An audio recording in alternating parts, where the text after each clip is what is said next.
The president and emergency provision. अब देखिए, राष्ट्रपति और आपात उपबंध क्या है। ऐसा कौन सा परिस्थिति होता है जब इमरजेंसी सिचुएशन आ जाता है। ठीक है, आइए इसके बारे में पढ़ते हैं। We have discussed so far the powers of the president of India that are exercised during normal period. अब देखिए, अब तक हमने क्या पढ़ा। अब तक हमने भारत के राष्ट्रपति की उन शक्तियों की चर्चा की है जिसका प्रयोग वे सामान्य समय में करते हैं। जब देश में सब कुछ ठीक रहता है तब जो वो करते हैं उनके बारे में हम लोग पढ़े। Over and above these powers he और she has important powers that are exercised during abnormal situation. इन शक्तियों से अलग राष्ट्रपति के पास महत्वपूर्ण शक्तियां होती हैं जिनका प्रयोग राष्ट्रपति असामान्य स्थिति में करता है। These are known as emergency powers. इन्हें आपातकालीन शक्तियां कहा जाता है। The Constitution has made provisions for these powers to meet three specific extraordinary or abnormal situations arising in the country. भारतीय संविधान में तीन विशेष परिस्थितियां अथवा असामान्य स्थितियों से निपटने के लिए इन शक्तियों का प्रावधान किया गया है। These situations may be war or external aggression or armed rebellion, failure of the constitutional machinery in any state, and deep financial crisis. ये स्थितियां क्या हैं? पहला, युद्ध अथवा बाहरी आक्रमण अथवा सशस्त्र विद्रोह, वॉर और एक्सटर्नल अग्रेशन और आर्म्ड रिबेलियन। दूसरा, किसी राज्य में संवैधानिक तंत्र की विफलता, failure of the constitutional machinery in any state, और वित्तीय संकट, financial crisis, deep financial crisis हो सकता है। ठीक है, अब आइए इनके बारे में एक एक करके पढ़ते हैं। सबसे पहला जो सिचुएशन है वो है वॉर, एक्सटर्नल अग्रेशन और आर्म्ड रिबेलियन। युद्ध, बाहरी आक्रमण अथवा सशस्त्र विद्रोह। A proclamation of emergency is made by the president if he or she is satisfied that the security of India or any part thereof is threatened by war, external aggression or armed rebellion. यदि राष्ट्रपति इस बात से संतुष्ट हो कि भारत की सुरक्षा अथवा इसके किसी भाग की सुरक्षा को युद्ध, बाहरी आक्रमण अथवा सशस्त्र विद्रोह से खतरा है तो वह आपातकाल की घोषणा कर सकता है। However, the president issues such a proclamation only when a decision of the Union Cabinet, the Prime Minister and the ministers of the cabinet rank, to that effect is communicated to him or her in writing.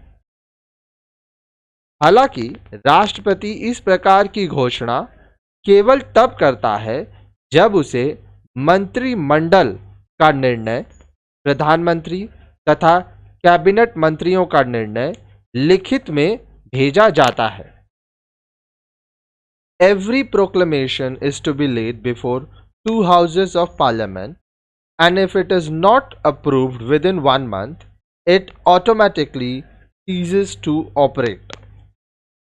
प्रत्येक घोषणा को संसद के सदनों के सामने रखा जाता है तथा यदि इसको 1 महीने के भीतर स्वीकृत प्राप्त नहीं होता है तो यह स्वतः ही निष्प्रभावी हो जाता है। With the proclamation of emergency, the Union government can give directions to the state governments in respect of their executive powers, and the parliament may assume legislative powers of state legislature. The president may also order the suspension of the enforcement of fundamental rights. आपातकाल की घोषणा के साथ ही संघीय सरकार, union government और central government, राज्य सरकारों को उनकी कार्यपालिका संबंधी शक्तियों के प्रति निर्देश दे सकती है और संसद राज्य विधान सभा के विधायी कार्यों को अपने हाथ में ले सकती है। राष्ट्रपति मौलिक अधिकारों को भी स्थगित कर सकता है। ठीक है, आगे देखिए दूसरा सिचुएशन क्या है। The second type of emergency relates to the situation in state.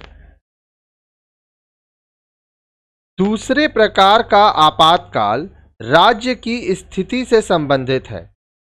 It may be proclaimed when the constitutional machinery of any state breaks down. इसकी घोषणा उस समय की जा सकती है जब किसी राज्य में संवैधानिक तंत्र विफल हो गया हो। If the president is satisfied on the basis of the report of the governor or otherwise that the state cannot be administered in accordance with the provision of the constitution, he or she can proclaim emergency.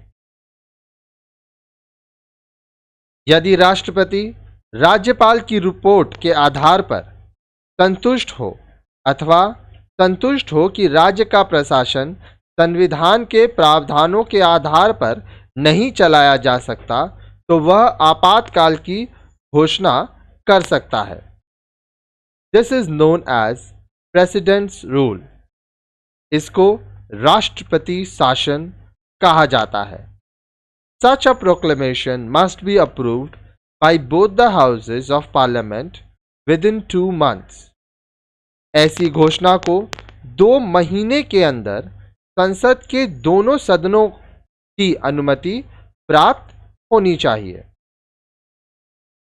If the parliament's approval is not obtained, it ceases to operate at the expiry of 2 months. यदि घोषणा के 2 महीने के भीतर संसद के दोनों सदनों का अनुमति प्राप्त न हो, ठीक है, तो यह घोषणा 2 महीने के अवधि के बाद निष्प्रभावी हो जाती है। After Parliament's approval, it may continue for not more than 6 months at a time and by no means for more than 3 years. संसद के अनुमोदन के बाद यह एक बार में 6 महीने से अधिक जारी नहीं रह सकती और किसी भी स्थिति में 3 वर्ष से अधिक जारी नहीं रह सकती। During this period, the concerned state assembly is either dissolved or remains suspended. अब देखिए, इस काल के दौरान राज्य की विधानसभा को या तो भंग कर दिया जाता है अथवा स्थगित कर दिया जाता है। The governor of the state performs all the executive functions in the name of the president. The parliament assumes legislative powers for that particular state. राज्य का राज्यपाल राष्ट्रपति के नाम पर सभी कार्यपालिका संबंधी शक्तियों का प्रयोग करता है। संसद उस राज्य विशेष की विधायी शक्तियों को ग्रहण कर लेती है। आगे देखिए, the third type of emergency which is called financial emergency is declared when a situation arises whereby the financial stability or credit of India or of any part of the country is threatened. तीसरे प्रकार के आपातकाल को वित्तीय संकट कहते हैं और इसकी घोषणा तब की जाती है जब भारत अथवा इसके किसी भाग की वित्तीय स्थिरता अथवा साख को खतरा हो। Like the other two emergencies, these proclamation also must be approved by Parliament within 2 months.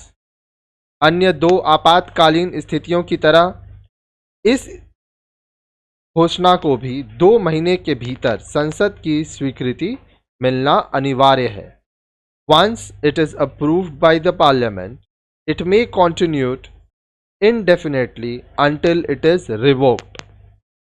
एक बार संसद की स्वीकृति मिलने पर यह निरंतर तब तक जारी रह सकती है जब तक कि इसको वापस नहीं लिया जाए।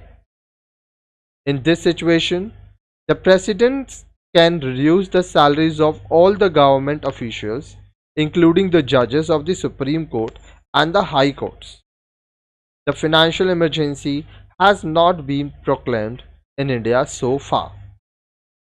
इस स्थिति में राष्ट्रपति सभी सरकारी कर्मचारियों तथा सर्वोच्च न्यायालय और उच्च न्यायालयों के न्यायाधीशों के वेतन कम कर सकता है। भारत में अब तक वित्तीय संकट की घोषणा नहीं हुई है। डू यू नो, क्या आप जानते हैं? The first category of emergency was declared in India for the first time in 1962 due to conflict of and war between China and India. The second time it was done on account of Indo-Pak War in 1965. पहले प्रकार के आपातकाल की घोषणा पहली बार सन 1962 में भारत और चीन के बीच संघर्ष और युद्ध के समय की गई थी। दूसरी बार यह घोषणा सन 1965 में भारत पाकिस्तान युद्ध के समय की गई थी। The third national emergency was declared in 1971 when India helped Eastern Pakistan to become an independent nation known as Bangladesh, and for the fourth time in 1975 when the cabinet headed by the then Prime Minister Indira Gandhi recommended to the President on account of internal disturbance. तीसरी बार आपातकाल की घोषणा 1971 में की गई जब भारत ने पूर्वी पाकिस्तान को एक अलग स्वतंत्र राज्य बांग्लादेश बनने में सहायता की थी, और चौथी बार यह घोषणा सन 1975 में की गई जब प्रधानमंत्री इंदिरा गांधी के नेतृत्व में मंत्रिमंडल ने आंतरिक गड़बड़ी के आधार पर राष्ट्रपति को अपनी सिफारिश भेजी थी। The imposition of the second category of emergency is considered to have provided extraordinary power to the Union government. दूसरे प्रकार के आपातकाल के लागू होने से संघीय सरकार को अति विशेष शक्तियां प्राप्त हो जाती है। The first such emergency was proclaimed in 1951 in the state of Punjab and then in Kerala in 1959. इस प्रकार का आपातकाल 1951 में पंजाब में घोषित किया गया था और फिर 1959 में केरल में घोषित किया गया था। With the passage of time, this power has been used with increasing frequency. समय के साथ इस शक्ति का प्रयोग कई बार किया गया। It has been alleged that President's rule has been used to dislodge the state governments of parties other than the party in the power at the center. ऐसा आरोप लगाया जाता है कि राष्ट्रपति शासन का प्रयोग उन राज्यों की सरकार को हटाने के लिए किया जाता है जिन राज्यों में केंद्र में सत्ता प्राप्त पार्टी से अलग पार्टी का शासन होता है।